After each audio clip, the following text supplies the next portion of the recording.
നമ്മൾ പ്രധാനമായിട്ടും ഉന്നയിക്കുന്ന ആവശ്യം കേരള വഖഫ് ബോർഡ് പിരിച്ചുവിടണം. ന്യൂനപക്ഷങ്ങൾക്ക്, മുസ്ലിങ്ങൾക്ക് യാതൊരു വിധമായ പ്രയോജനവും ഇല്ലാത്തതും സഹോദര സമുദായങ്ങൾക്ക് ഉപദ്രവകാരിയുമായിട്ടാണ് ഈ വഖഫ് ബോർഡ് കേരളത്തിൽ നിലനിൽക്കുന്നത്.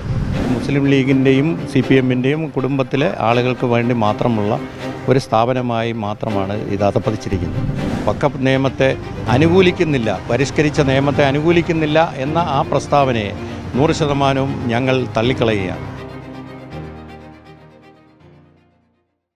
നമസ്കാരം.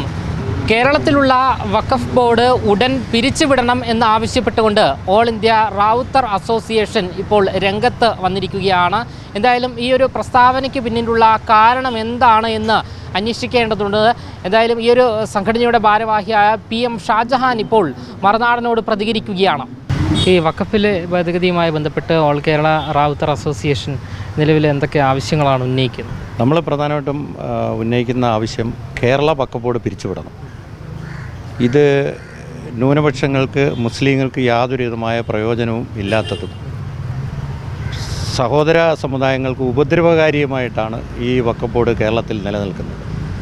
ഇത് ഫണ്ട് വെട്ടിക്കാനും വഖഫ് ബോർഡുമായിട്ട് ബന്ധപ്പെട്ടുള്ള ആദായങ്ങൾ കൈപ്പറ്റി ചില ആളുകൾക്ക് മാത്രം, അവരെ മുസ്ലിം ലീഗിൻ്റെയും CPMൻ്റെയും കുടുംബത്തിലെ ആളുകൾക്ക് വേണ്ടി മാത്രമുള്ള ഒരു സ്ഥാപനമായി മാത്രമാണ് ഇത് അധപ്പതിച്ചിരിക്കുന്നത്.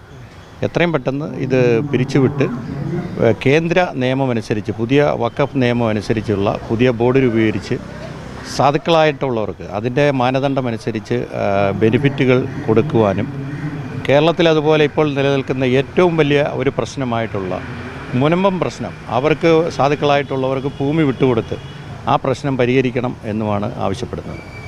സാധാരണക്കാരായ ജനങ്ങൾക്ക് ഇതിൻ്റെ ഫലം ലഭിക്കുന്നില്ല എന്ന് തന്നെയാണ്. ലഭിക്കുന്നില്ല എന്നുള്ളതാണ്, 100% ലഭിക്കുന്നില്ല എന്നുള്ളതാണ്.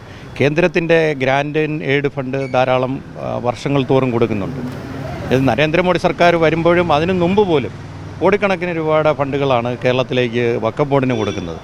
കേന്ദ്ര വഖഫ് കമ്മീഷനിൽ നിന്ന് കിട്ടുന്നതും അതുപോലെ തന്നെ ന്യൂനപക്ഷ കമ്മീഷൻ, ന്യൂനപക്ഷങ്ങൾക്ക് വേണ്ടിയിട്ടുള്ള മറ്റ് ധനകാര്യ സ്ഥാപനങ്ങളിൽ നിന്നൊക്കെ കേരളത്തിലേക്ക് വന്നുകൊണ്ടിരിക്കുന്ന ഫണ്ടുകൾ മുഴുവൻ ദുർവിനിയോഗം ചെയ്യുകയും അതുപോലെ തന്നെ ഉപയോഗപ്രദമായിട്ട് യാതൊരു വിധമായ പദ്ധതികളും ഏറ്റെടുത്ത് നടപ്പിലാക്കാതെയും ചെയ്യുക എന്നുള്ളതാണ് ഈ ബോർഡ് കൊണ്ട് മുന്നോട്ട് പോയിക്കൊണ്ടിരിക്കുന്നത്. സ്ഥിരമായി ചില ആളുകളെ മാത്രം തൃപ്തിപ്പെടുത്തിക്കൊണ്ട് അവരെ മാത്രം ബോർഡ് മെമ്പർമാരായിട്ട് നിലനിർത്തി ഇത് ഒരു ചില വ്യക്തി താല്പര്യങ്ങൾ സംരക്ഷിക്കാൻ മാത്രമായിട്ടുള്ള ബോർഡാണ്. അതുകൊണ്ടാണ് ഞങ്ങൾ ആവശ്യപ്പെടുന്ന അടിയന്തരമായി ഈ ബോർഡ് പിരിച്ചുവിടണം എന്ന് തന്നെ. ആരുടെ വ്യക്തി താല്പര്യം എന്നാണ് ഉദ്ദേശിച്ചത്? മുസ്ലിം ലീഗിൻ്റെ രാഷ്ട്രീയമായിട്ടുള്ള വ്യക്തി താല്പര്യം. മുസ്ലിം വോട്ടർമാരെ സ്വന്തം കുടക്കീഴിൽ നിർത്തി ചോർന്നു പോകാതെ നിർത്തുകയും അവരെ അക്രമവാസികളാക്കി മാറ്റുന്നതിനും ഇതര വിഭാഗങ്ങളുമായിട്ട് അവരെ ഒറ്റപ്പെടുത്തി അവരുമായിട്ട് യാതൊരു വിധമായ സൗഹാർദ്ദങ്ങളിലും പോകാതെ ഈ സമുദായ താല്പര്യം എന്ന് പറഞ്ഞുകൊണ്ട് ആളുകളെ കൂടെ നിർത്തുവാനും വോട്ട് ബാങ്കിനെ കാൽച്ചുവട്ടിലെ മണ്ണ് ഒലിച്ചു പോകാതെ നിലനിർത്തുവാനും വേണ്ടിയുള്ള ലീഗിൻ്റെ തന്ത്രം മാത്രമായിട്ടാണ് ഇതിനെ നാം കാണുന്നത്. ഇതുമായി ബന്ധപ്പെട്ട് കേന്ദ്രവുമായി ബന്ധപ്പെട്ട് ഈ ഒരു വിഷയം സംസാരിച്ചിരുന്നു. കേന്ദ്ര ഗവൺമെൻറ്റിൽ ഇപ്പോഴുള്ള ഈ പുതിയ നിയമവുമായിട്ട് ബന്ധപ്പെട്ട് നരേന്ദ്രമോദിക്ക് നമ്മൾ പുതിയ ഒരു നിവേദനം സമർപ്പിക്കുകയാണ്. നേരത്തെ ചില ഭേദഗതികളെ സംബന്ധിച്ച് നമ്മൾ കാര്യങ്ങൾ അറിയിക്കുകയും അതുമായിട്ട് ബന്ധപ്പെട്ട് നമ്മൾ പറഞ്ഞിട്ടുള്ള ചില ഭേദഗതികൾ ഇതിലേക്ക് വരികയും ചെയ്തിട്ടുണ്ട്. ഇനി നമ്മൾ ആവശ്യപ്പെടുന്നതെന്ന് പറഞ്ഞു കഴിഞ്ഞാൽ ഈ വെള്ളിയാഴ്ചകൾ തോറും പലയിടത്തും പല രീതിയിലുള്ള പ്രസ്താവനകളാണ് വരുന്നത്. ഇപ്പോൾ തന്നെ കഴിഞ്ഞ പെരുന്നാൾ നമസ്കാരത്തിന് പാളയം ഇമാമ് പ്രസ്താവിച്ചത് ഈ നിയമവുമായിട്ട് യാതൊരു വിധമായ ബന്ധവുമില്ലാതെ ഈ നിയമത്തെ പഠിക്കാതെ തന്നെയാണ് പാളയം ഇമാമ് അത്തരത്തിലൊരു പ്രസ്താവന നടത്തിയത്. വഖഫ് നിയമത്തെ അനുകൂലിക്കുന്നില്ല, പരിഷ്കരിച്ച നിയമത്തെ അനുകൂലിക്കുന്നില്ല എന്ന ആ പ്രസ്താവനയെ 100% ഞങ്ങൾ തള്ളിക്കളയുകയാണ്. അത്തരത്തിലുള്ള പ്രസ്താവനകൾ ഉണ്ടാകുന്നതിലൂടെ ജാതി സ്പർദ്ധ ഉണ്ടാകുവാനും മതസ്പർദ്ധ ഉണ്ടാകുവാനും മാത്രമേ ഉതകുകയുള്ളൂ എന്നുള്ളതാണ് നാം കണ്ടുവരുന്നത്. ഇതര വിഭാഗങ്ങളെ കൂടി സൗഹാർദ്ദത്തിലാക്കിക്കൊണ്ടാണ് ഒരു ന്യൂനപക്ഷ വിഭാഗത്തിൻ്റെതായ സ്ഥാപനത്തിന് മുന്നോട്ട് പോകാൻ കഴിയുള്ളൂ. പക്ഷേ ഇവിടെ ഇതര വിഭാഗങ്ങളെ വെറുപ്പിൻ്റെ പക്ഷത്ത് നിർത്തിക്കൊണ്ടാണ് വഖഫ് ബോർഡ് മുന്നോട്ട് പോയിക്കൊണ്ടിരിക്കുന്നത്. അതിനെ പിൻപറ്റിക്കൊണ്ട് ചില ഇമാമുമാരും പണ്ഡിതന്മാരും അത്തരത്തിൽ അവരുടെയൊക്കെ ബന്ധുക്കളെയൊക്കെ വഖഫ് ബോർഡിൽ നിയമിക്കാനും വഖഫ് ബോർഡ് മെമ്പർമാരാക്കാനും, ഇപ്പോൾ തന്നെ വഖഫ് ബോർഡിൻ്റെ ചെയർമാൻ അടക്കമുള്ള ആളുകളെ അവരാരൊക്കെയാണെന്ന് പരിശോധിച്ചാൽ നമുക്ക് മനസ്സിലാവുന്നത് ചില പണ്ഡിതന്മാരുടെ ബന്ധുക്കളും അതുപോലെ തന്നെ അവരുടെ മക്കളും ആശ്രിതരുമൊക്കെയാണ് ഈ ബോർഡുകളിലും ഒക്കെ വന്നിട്ടുള്ളത്.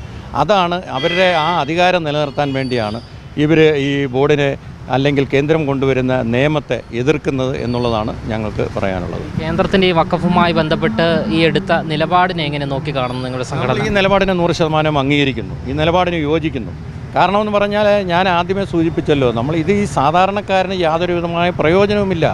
സാധുക്കളായിട്ടുള്ള ആളുകൾ ഓരോ ദിവസം കഴിയുന്തോറും അവർ സാധുക്കളായിട്ട് മാറുകയാണ്. അവർക്ക് തൊഴിൽപരമായ അവകാശങ്ങൾ നിഷേധിക്കപ്പെടുന്നു, അവരുടെ വിദ്യാഭ്യാസപരമായ അവകാശങ്ങൾ നിഷേധിക്കപ്പെടുന്നു, അവരുടെ സാമ്പത്തികമായ അവകാശങ്ങൾ നിഷേധിക്കപ്പെടുന്നു. ഇതിനെയെല്ലാം ഉയർത്തിക്കൊണ്ടുവരാൻ വേണ്ടിയാണ് 1965 വഖഫ് ബോർഡ് സ്ഥാപിച്ചത്. കാരണമെന്ന് പറഞ്ഞാൽ രാജഭരണകാലത്ത് ബ്രിട്ടീഷിന് മുമ്പ് തന്നെ, മുഗൾ ഭരണകാലത്ത് തന്നെ ഡൽഹി ഉൾപ്പെടെയുള്ള പ്രദേശങ്ങളിൽ, UP ഉൾപ്പെടെയുള്ള പ്രദേശങ്ങളിൽ കോടാനുകോടി രൂപയുടെ സ്വത്തുക്കളുണ്ട്. ഈ സ്വത്തുക്കൾ, സ്ഥാവര സ്വത്തുക്കൾ, ജംഗമ സ്വത്തുക്കൾ, അതുപോലെ വാടകയ്ക്ക് കൊടുത്തിരിക്കുന്ന കെട്ടിടങ്ങൾ, അതുപോലെ തന്നെ ഫിഷിംഗ് ഹാർബറുകൾ ഉൾപ്പെടെയുള്ള ധാരാളം സ്വത്തുവകകളുണ്ട്. ഈ സ്വത്തുവകകളെല്ലാം കൈകാര്യകൃത്യം ചെയ്യുന്നത് ഒരു ചെറിയ വിഭാഗം ആളുകൾ മാത്രമാണ്. അപ്പോൾ ഏതാണ്ട് 200-നകത്തുള്ള ആളുകൾ ഇവർ കൈകാര്യകൃത്യം ചെയ്യുമ്പോൾ ഇതിൻ്റെ ആദായ അവകാശങ്ങൾ ഒന്നും തന്നെ പാവങ്ങൾക്ക് കിട്ടുന്നില്ല എന്നുള്ളതാണ്. അപ്പോൾ ഇതിൻ്റെ ഉദ്ദേശവുമായിട്ട് വളരെ അകൽച്ചയിലാണ് ഈ ഇപ്പോഴത്തെ നടപടിക്രമങ്ങൾ. അതുകൊണ്ട് തന്നെ പുതിയ നിയമം കർശനമായും ഇതിൽ മാറ്റമുണ്ടാവും, സാധുക്കൾക്ക് ഗുണമുണ്ടാവും എന്ന് തന്നെയാണ് നാം നോക്കിക്കാണുന്നത്. എന്തായാലും ഈ സംഘടന ഇത്തരത്തിലുള്ള ഒരു പ്രസ്താവന നടത്താനുള്ള കാരണം എന്ന് പറയുന്നത് സാധാരണക്കാരായ മുസ്ലിങ്ങൾക്ക് ഇതിൻ്റെ തക്കതായ ആനുകൂല്യങ്ങൾ ലഭിക്കുന്നില്ല. അതുകൊണ്ട് നിലവിലുള്ള വഖഫ് ബോർഡിനെ, കേരളത്തിലുള്ള വഖഫ് ബോർഡിനെ പിരിച്ചുവിടണം എന്ന് തന്നെയാണ് ഓൾ ഇന്ത്യ റാവുത്തർ അസോസിയേഷൻ ആവശ്യപ്പെടുന്നത്. ക്യാമറമാൻ ആഷിക്കിനൊപ്പം അമൽ രുദ്ര, മറുനാടൻ മലയാളി, തിരുവനന്തപുരം.